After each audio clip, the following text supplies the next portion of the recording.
علی بھائی پہلا سوال ہے کہ فرقہ واریت اور دینی بے راہروی کی وجہ سے امت مسلمہ شدید بدحالی کا شکار ہے، زوال کا شکار ہے۔ اب اس کی بدحالی کو خوشحالی میں اور زوال کو عروج میں بدلنے کے لیے مختصر الفاظ میں آپ اکابرین کو یا جو امت کی انٹیلیجنسی ہے اس کو کیا مشورہ دیں گے؟ میں تو ایک ہی مشورہ دوں گا جی، مرنے سے پہلے اے مسلمان کر لے اس پہ غور، کتابوں کا خدا اور ہے، بابوں کا خدا اور۔ کتابیں پڑھیں گے تو فرقہ واریت ختم ہوگی۔ ایک نسخہ اللہ نے قرآن میں دیا ہے، سورہ آل عمران کی آیت نمبر 103 ہے، وَاعْتَصِمُوا بِحَبْلِ اللَّهِ جَمِيعًا وَلَا تَفَرَّقُوا۔ اللہ کی رسی قرآن کو مضبوطی سے پکڑ لو اور فرقوں میں مت بٹو۔ اچھا یہ کہتے ہیں وہ رسی، وہ کہتے ہیں جی یہ رسی، آپ کو پتہ ہے رسی میں کئی بل ہوتے ہیں، ایک بزرگوں کی محبت کا بل ہے، ایک فلانے کی محبت کا بل ہے۔ خدا کے لیے نبی علیہ السلام نے رسی قرآن کو قرار دیا ہے۔ صحیح مسلم میں اوپر تلے 4 احادیث ہیں غدیر خم کی، اس میں آپ علیہ السلام کے الفاظ ہیں 6225 سے 6228 تک صحیح مسلم میں۔ اللہ کی کتاب اللہ کی رسی ہے، جو اس کو پکڑے گا وہ ہدایت پہ ہوگا، جو چھوڑ دے گا گمراہ ہو جائے گا۔ اور دوسری بھاری چیز میرے اہل بیت ہے، اہل بیت کے معاملے میں اللہ کا خوف دلاتا ہوں۔ قرآن میں ہے کہ قرآن کو یعنی اللہ کی حبل اللہ، اللہ کی رسی کو مضبوطی سے پکڑ لو اور فرقوں میں مت بٹو۔ اس کا کیا مطلب ہے کہ فرقوں میں بٹنے سے بچنے کے لیے کامن بانڈ کیا ہے؟ قرآن۔ اور اینڈ وائس ورسا بھی ہے کہ جو قرآن کو چھوڑ دے گا وہ فرقوں میں بٹ جائے گا۔ دو رزلٹ ہے، فرقوں میں جانے سے بچنا ہے تو قرآن کو پکڑو، اور جو قرآن کو چھوڑ دے گا وہ فرقوں میں بٹ جائے گا، کیونکہ مسلمانوں میں کامن بانڈ کیا ہے؟ ایون سنی شیعہ جو بڑی تفریق ہے اس میں بھی کامن بانڈ قرآن ہے۔ اور آپ کو حیران کن بات بتاؤں، یہ سورہ آل عمران کی آیت نمبر 103 جو ہے نا، قرآن کو پکڑنے کے حوالے سے اس سے زیادہ سخت آیت اس سے 2 آیات آگے جا کے 105 ہے۔ اعوذ باللہ من الشیطان الرجیم، بسم اللہ الرحمن الرحیم۔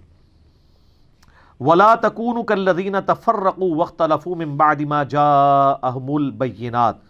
دیکھنا ہے مسلمانوں ان لوگوں کے مانند مت ہونا جنہوں نے دین میں فرقے بنائے، تفرقہ بازی کی اور اختلاف کیا بینات کے بعد، علم آ جانے کے بعد، یعنی انبیاء اور ان پہ کتابیں نازل ہونے کے بعد تو اختلاف کی کوئی گنجائش نہیں رہتی نا، سیدھا سیدھا مان لو۔ وَأُولَٰئِكَ لَهُمْ عَذَابٌ عَظِيمٌ، ایسے لوگوں کے لیے بہت بڑا عذاب ہے جو بینات کے آ جانے کے بعد اختلاف کریں۔ علماء یہود نے کیا کیا تھا؟ ان الدین عند اللہ الاسلام وما اختلف الذین اوتوا الکتاب الا من بعد ما جاءهم العلم بغیا بینہم۔ اللہ کے حضور ایکسیپٹیبل ریلیجن صرف اسلام ہے، اور اہل کتاب کے علماء نے جو اختلاف کیا ہے اس قرآن کے ماننے کے بارے میں علم کے آ جانے کے بعد، سوائے اس کے کوئی ریزن نہیں ہے، بغیم بینہم، زدم زدہ، آپس کی ٹسل۔ ایڈلر کی سائیکالوجی میں ارج ٹو ڈومینیٹ، ہر بندے کی خواہش ہے کہ لوگ میرے پیچھے چلیں، میں کسی کے پیچھے کیوں چلوں۔ یہی خواہش علماء یہود کی بھی تھی کہ ہم کیوں پیچھے لگیں، یہ ہمارے پیچھے کیوں نہیں چلتے۔ تو ایک ہی چیز ہے، لوگوں کو قرآن کے ساتھ جوڑیں۔ میں بار بار کہتا ہوں کہ پاکستان کے آئین میں یہ شک داخل کرنی چاہیے کہ پاکستان میں بغیر اردو ترجمے کے قرآن چھاپنا قانوناً جرم ہو۔ کیوں لوگوں کو طوطے بنا رہے ہیں؟ اور یہ سب کچھ باقی ملکوں میں بھی OIC یعنی OIC جو ہے آرگنائزیشن آف اسلامک کنٹریز، یہ OIC کی بجائے OIC بنے اور یہ پاس کرے کہ عرب ملکوں کے سوا جتنے ملکوں میں قرآن چھپ رہے ہیں بغیر ترجمے کے نہ چھپیں، اور ایسے علماء پہ جرمانہ کیا جائے جن کی مسجدوں میں صرف عربی قرآن نکلے،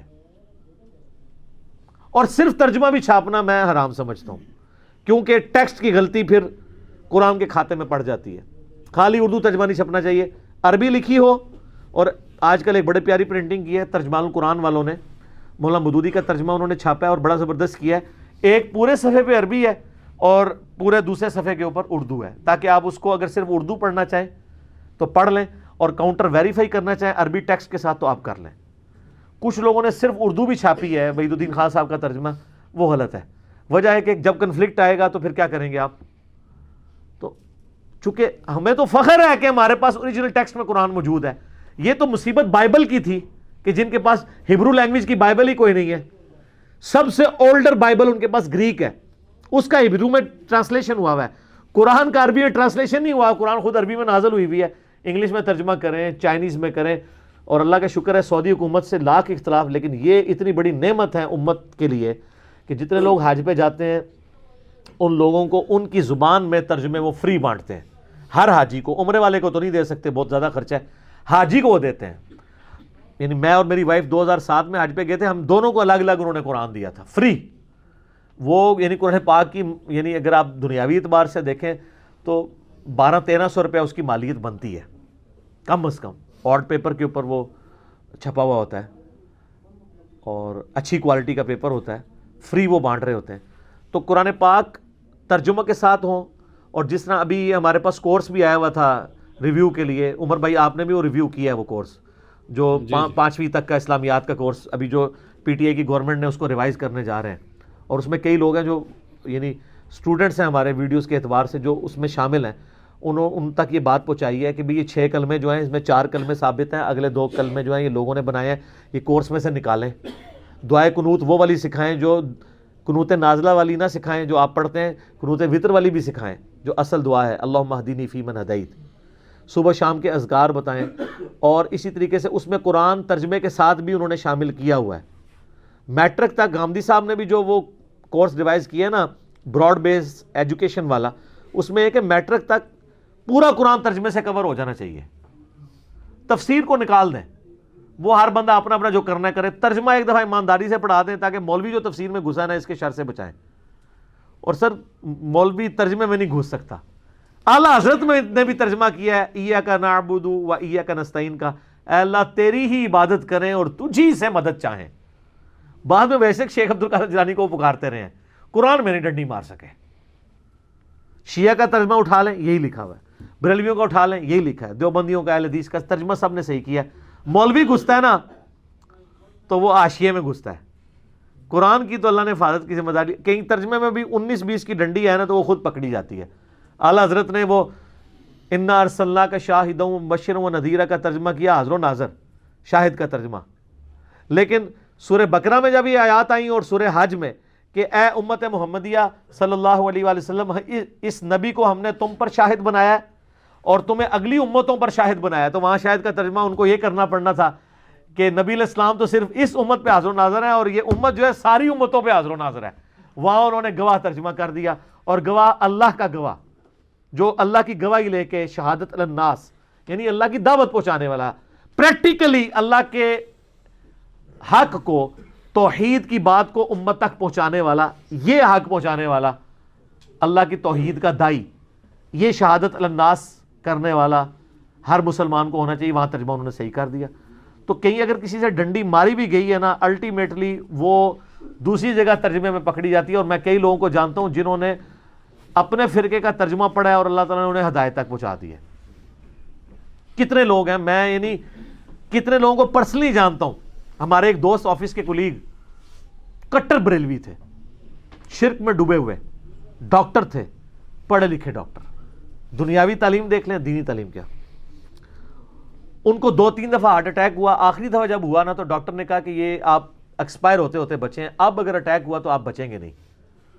دنیاوی زندگی گزار رہے تھے, اللہ کی طرف آئے, داڑھی رکھ لی, اور بڑی ایمانداری سے ایک پریکٹسنگ بریلوی بننے کی انہوں نے کوشش کی کہ میں تو چونکہ بریلوی ہوں تو مجھے ایک اچھا بریلوی بننا چاہیے.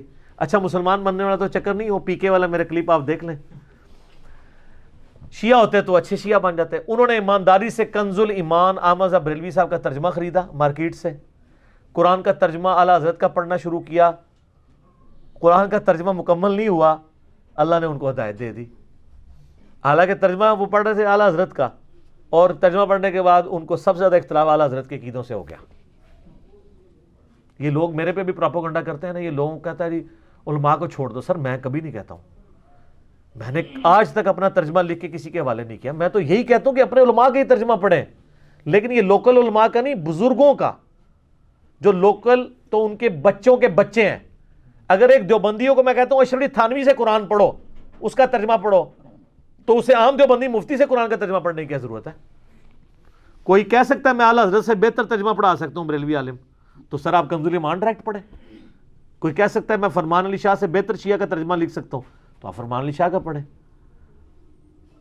جونا گھڑی صاحب کا پڑھ لیں اہل حدیث، اور سادہ لوگ جو ہیں وہ فتح محمد جلندری اور مولانا مودودی کا ترجمہ پڑھ لیں، آپ اپنے فرقے کا ترجمہ پڑھیں، لیکن ترجمے میں جب کوئی گھسنے لگے گا نا، قرآن سورہ حمیم میں سجدہ میں ہے کہ باطل نہ آگے سے داخل ہو سکتا ہے، نہ پیچھے سے، نہ دائیں سے، نہ بائیں سے۔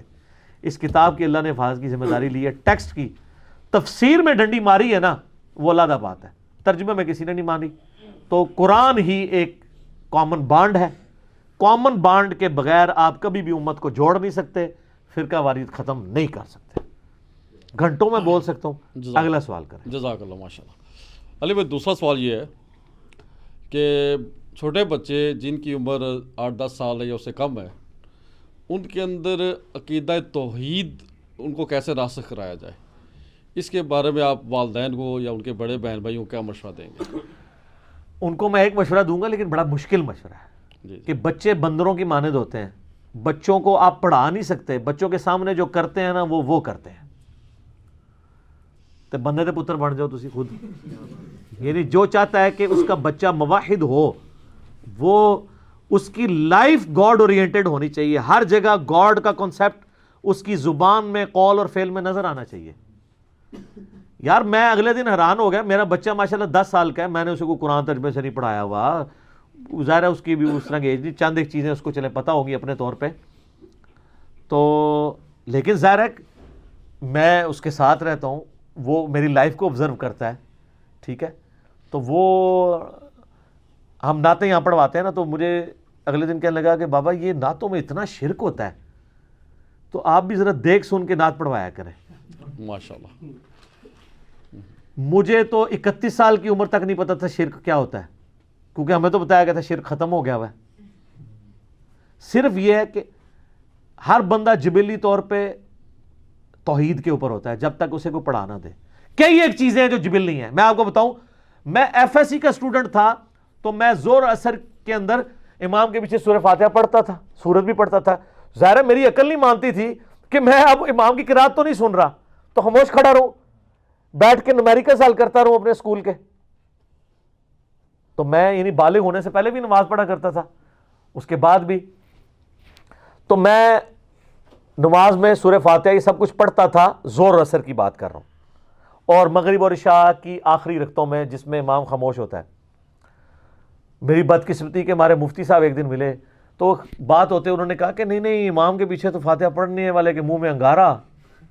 تو میں ان سے کہتا تھا کہ یہ کیسے، مطلب میں مانوں اس بات کو کہ اب خاموش کھڑے رہے، ہم کہتے ہیں خاموش کھڑے رہے، وہ تو میں بعد میں پتا چلا کہ یہ تو مسئلہ ہی بہت چھوٹا ہے۔ اس سے بڑا مسئلہ یہ ہے کہ اگر کوئی مقیم مسافر کے پیچھے نماز پڑھے اور امام مسافر 2 پڑھ کے سلام پھیر دے تو مقیم جو باقی 2 پوری کرے گا ان 2 میں بھی خاموش کھڑا رہے گا، کیونکہ وہ تصور ہوگا کہ امام کے پیچھے ہے۔ یہ کراچی کے مفتی صاحب نے بھی اس کا دفاع کیا ہے بغیر دلیل کے، انہوں نے کہا ایسا ہی ہوا کرتا ہے، لیکن ان کو نہیں پتا اب نہیں ہوا کرتا۔ کیوں؟ اب لوگوں میں ایک نعرہ ہے کہ نہ میں وابی نہ میں بابی، میں ہوں مسلم علمی کتابی۔ تو آپ خود گاڈ اورینٹڈ بنیں، اپنی زندگی میں اللہ کو لے کے آئیں، اللہ کا تصور، اور لوگوں سے جب بات کریں، گھر والوں سے بات کریں تو خدا اس کے اندر جھلکے۔ نبی علیہ السلام کی ہر چیز اللہ کے گرد تھی، ہم لوگ تو اللہ کو نکال کے انڈرسٹوڈ ایک اخلاقیات میں باتیں کر رہے ہوتے ہیں۔ ہمیں اپنے بچوں کو ہر معاملے میں یہ کہنا چاہیے کہ اللہ ناراض ہوتا ہے، اللہ کا یہ حکم ہے، صحیح بات۔ اس طرح، اور ان کو بتائیں کہ بھئی میں تو اپنے بچوں کو کہتا ہوں کہ میرا تو دل کرتا ہے تو تمہاری حرکتیں تمہارے منہ پہ تھپڑ ماروں، لیکن نبی علیہ السلام نے چہرے پہ مارنے سے منع کیا ہے، لیکن میں کیا کروں، میرا غصہ ٹھنڈا نہیں ہوتا جب تک منہ نہ توڑوں تمہارا، لیکن میں بچتا ہوں کہ نبی علیہ السلام نے چہرے پہ مارنے سے منع کیا ہے۔ تو ہر چیز نبی علیہ السلام، اللہ تعالیٰ اس کے فرامین کے گرد اورینٹڈ ہو تو پھر آپ دیکھیں گے کہ آپ کو سکھانے کی ضرورت نہیں پڑے گی، خود بخود بچے سیکھیں گے۔ اور ایون آپ کو، کیونکہ وہ جبلت کے اوپر ہے۔ اگلے دن مجھے میرا بچہ کہتا ہے جی وہ بابا جو میرے لیپ ٹاپ پہ تو عجیب و غریب قسم کی گندی تصویریں آ جاتی ہیں، تو فرحان انکل آئے تو مجھے یہ آپ نے نا نکلوا کے دینی ہے، میں نے بڑی کوشش کی ہے۔ تو میں نے تو اس کو کہا یہ گندی تصویریں ہوتی ہیں جو سائڈ پہ اشتہار کھل جاتے ہیں، اس کو تو ابھی اس کی عمر بھی اتنی نہیں ہے کہ اس کو سیکس کے حوالے سے ایجوکیشن بھی ہو، لیکن جبلت پہ انسان ہوتا ہے، تا وقت ہے کہ کوئی جبلت آپ کی بگاڑے نہ۔ جو بخاری مسلم میں حدیث ہے کہ ہر بچہ فطرت پہ پیدا ہوتا ہے، اس کے ماں باپ اسے یہودی، عیسائی اور مجوسی بنا دیتے ہیں۔ سر قیامت مضمر ہے اس حدیث کے اندر، ٹھیک ہے، تو فطرت پہ ہوتا ہے۔ تو اس کے لیے سر بہت آسان کام ہے لیکن دنیا کا مشکل ترین کام ہے کہ اگر آپ چاہتے ہیں توحید راسے کو تو آپ خود توحید پہ ہوں, گاڈ اورینٹڈ ہوں, اور پھر ذرا شعور کی عمر میں آئے نا, قرآن پڑھائیں.